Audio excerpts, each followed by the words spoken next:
With us is Jeff Sharlet. He's the author of 6 books, including The Family, The Secret Fundamentalism at the Heart of American Power, and the follow-up, C Street, The Fundamentalist Threat to American Democracy.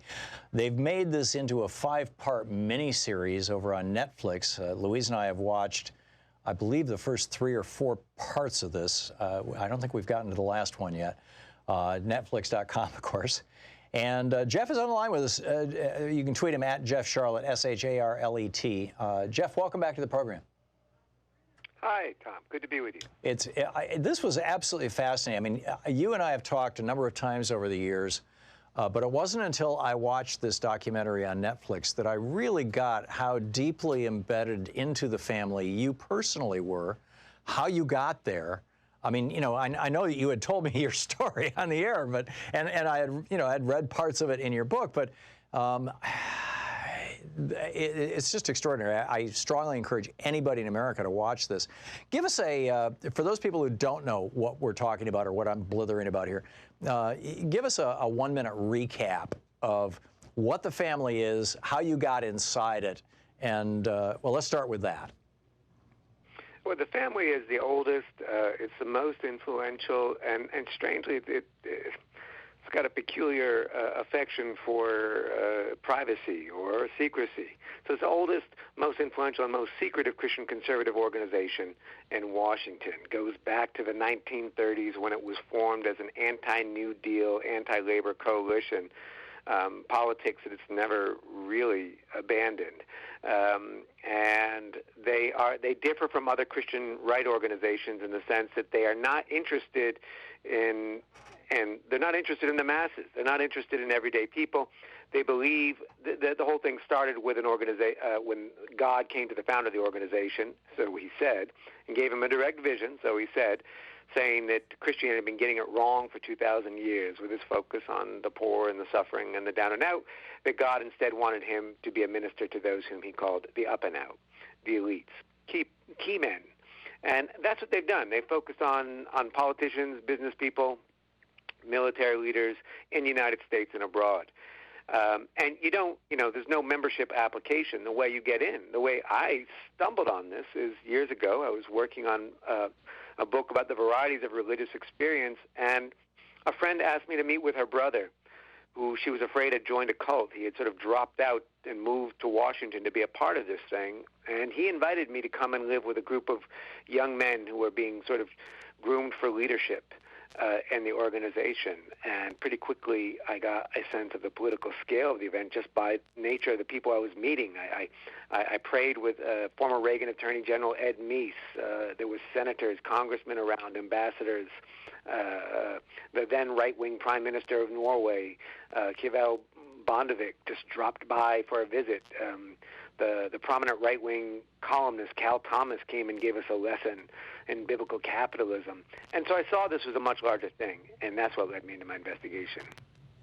As I was watching this, and I was watching, you know, the essentially, I'm assuming, recreation of your young experience there, it occurred to me that you had dangled in front of you this extraordinary opportunity. You could spend the rest of your life hanging out with the extremely wealthy and the extremely powerful in in beyond 5-star accommodations, living a life of wealth and power that's just unimaginable to most Americans, and yet you turned away from it and chose to expose it. What caused that?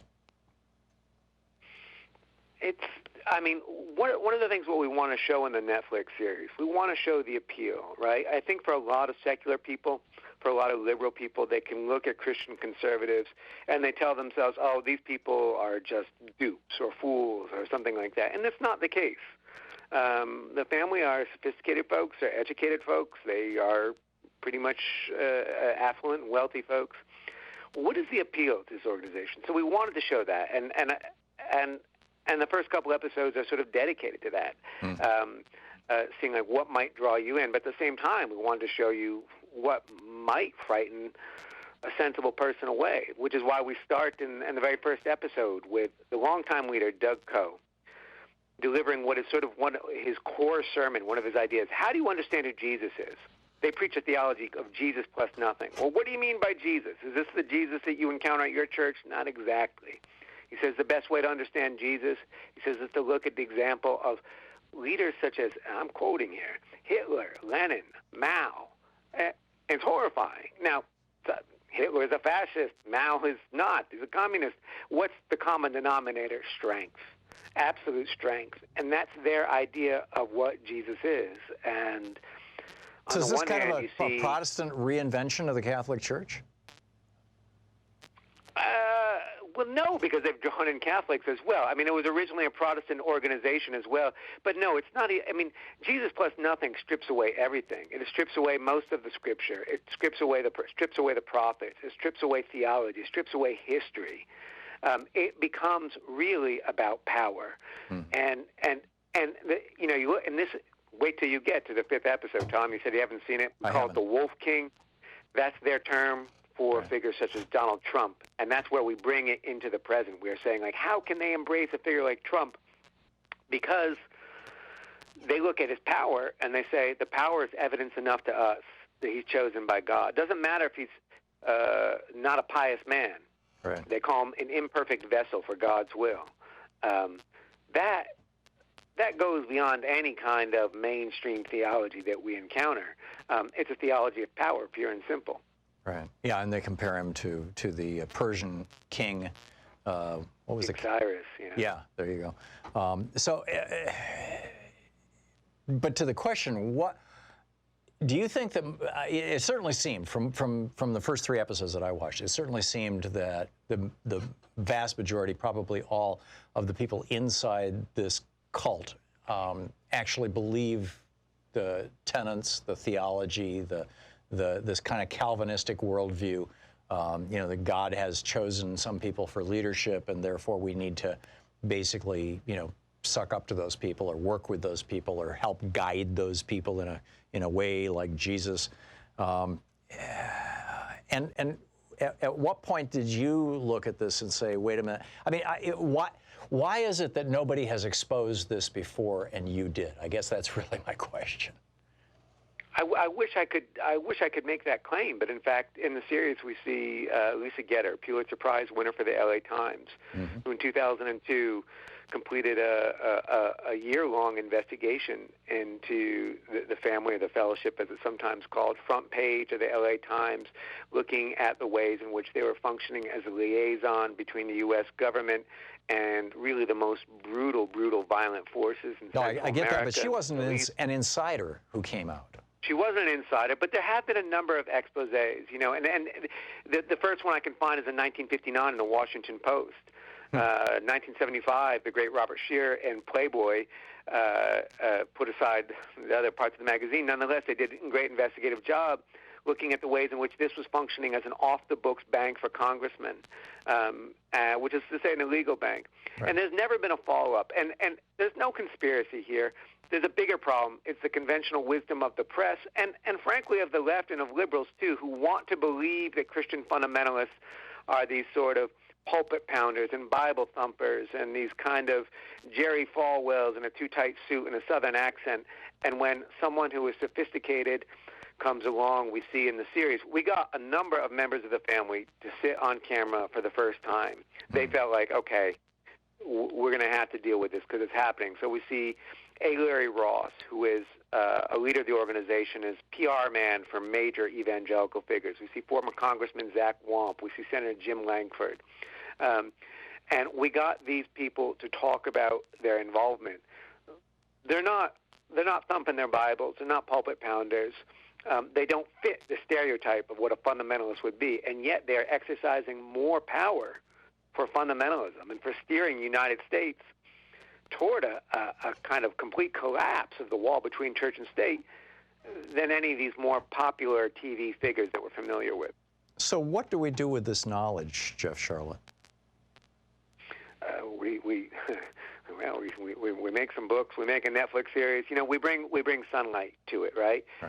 And do you see this as a? I mean, it seems to me that you're saying this is essentially a cancerous force in American democracy. I mean, shouldn't there be a specific, heads-on taking that on?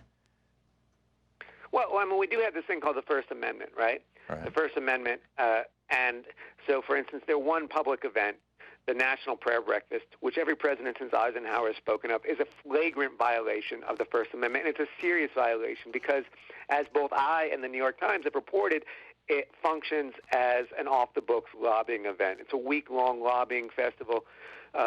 Foreign actors, and as the episode 3, we tell the story of how, through the National Prayer Breakfast, the Russian spy Maria Butina came in and had access to American power. That's not her taking advantage of the prayer breakfast. That's her using the prayer breakfast the way it was meant to be made, and working on their parallel. They hold a parallel event in Moscow, and countries around the world. So we can say, wait a minute, we have that challenge, but really, what do? We need to stay on the story for a long time. There's been some successes. There's been some small successes that are important. In the series, we see the Reverend Eric Williams and Leslie Kern, and they took on, the family had a tax-subsidized housing, an illegal gift to congressmen. They're giving housing to congressmen and their C Street house, right? Registered as a church. And Reverend Williams and Leslie Kern were able to lead the fight to get that. This is not a church, to get that taken away.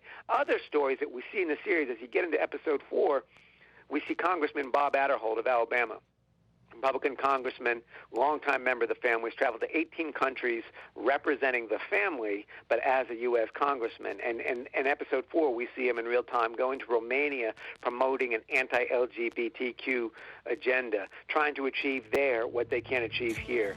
And that's a hopeful story because Romanian people push back. It can't be done. Yeah.